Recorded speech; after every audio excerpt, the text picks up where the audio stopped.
Bismillah. Nous rentrâmes à Aix-la-Chapelle par la porte de Cologne, et comme je le lui avais recommandé, mon cocher m'arrêta devant la ruelle des lutins. C'est encore une vieille tradition qui a donné à cette petite rue le nom de Hinzenkirchen. C'est qu'il y avait autrefois dans le pays du Limbourg, à l'endroit même où s'élèvent aujourd'hui les ruines de ce château d'Emmenbourg, que grâce à la tyrannie de Frédéric Guillaume, je n'avais pu voir comme démanchant les coups d'immenses souterrains dont personne n'avait jamais trouvé l'extrémité.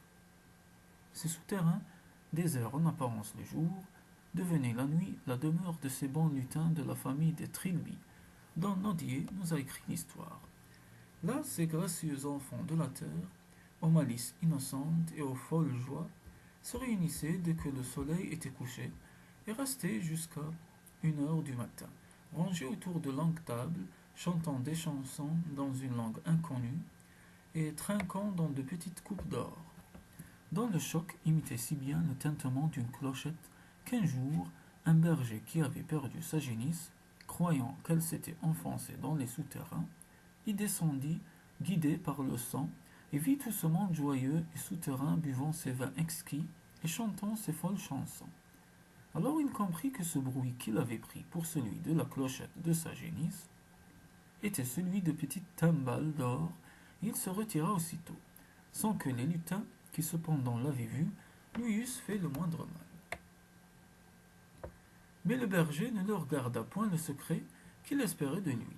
Sa première démarche, en sortant du souterrain, fut pour aller dénoncer à son confesseur les petits démons qui faisaient si bonne chère. Le confesseur était un moine sévère qui n'aimait point les fêtes clandestines et qui voulait qu'on ne s'amusât que les jours autorisés par le calendrier. Il fit une quête, rassembla une somme considérable, bâtit une église à l'endroit même où le berger était entré dans le souterrain, plaça une croix sur sa coupole et vint en toute pompe et suivi du clergé dans la chapelle, y dire une messe, y procéder aux exorcismes indiqués par le rituel. Mais il n'y avait pas besoin de tant de cérémonie au premier coup de cloche. Les pauvres petits diables de lutins avaient été forcés de déguerpir. Cependant, les exilés, privés de leur antique logement, avaient choisi un autre domicile. Et tandis qu'en punition de son indiscrétion, le berger s'en allait mourant d'une maladie de langueur.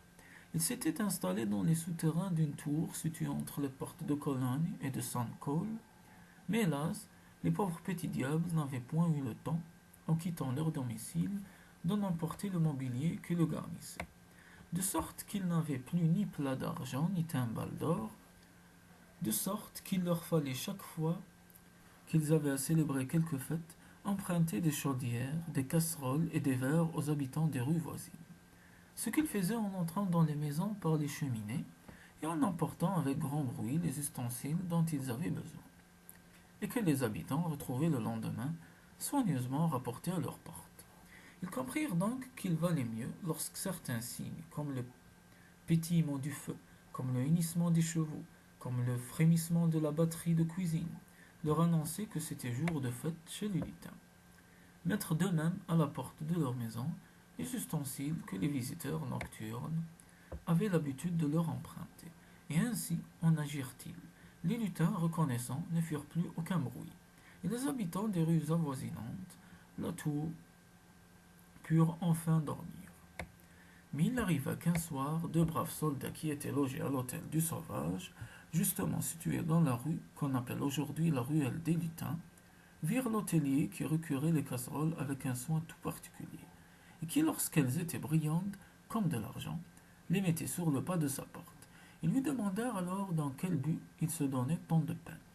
Et ayant appris que c'était à l'intention des lutins, ils se mirent à rire, et comme c'étaient des hommes qui n'avaient peur de rien, et ne croyaient ni en Dieu ni en diable, ils lui dirent: C'est bien, rentrez vos casseroles et nous allons nous mettre sur la porte, de sorte que quand les lutins viendront, au lieu de toute votre batterie de cuisine, ils trouveront des épées bien affilées.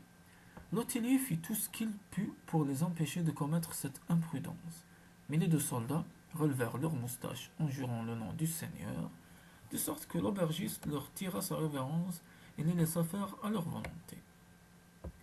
Lorsque la nuit fut venue, les 2 soldats se mirent en effet sur le seuil de la porte, que l'aubergiste referma derrière eux.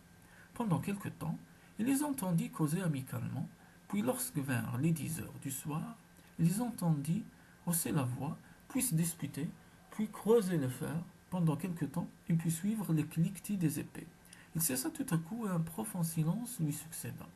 Le lendemain, au point du jour, l'aubergiste sortit et trouva les 2 soldats. Ils s'étaient battus et enterrés l'un l'autre. On ne douta point que ce ne fût une vengeance des lutins. Aussi le bruit de cette aventure étant venu aux oreilles du moine, il résolut de les chasser de la ville comme il les avait déjà chassés de Lammaburg.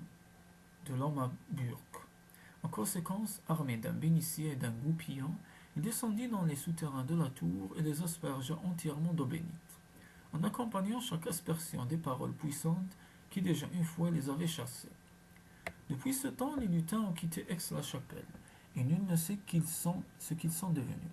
Mais en mémoire du séjour qu'ils ont fait dans les souterrains de la tour, la rue où l'on trouve les 2 soldats morts s'appelle encore aujourd'hui Hinzengutschen, ou la ruelle des lutins.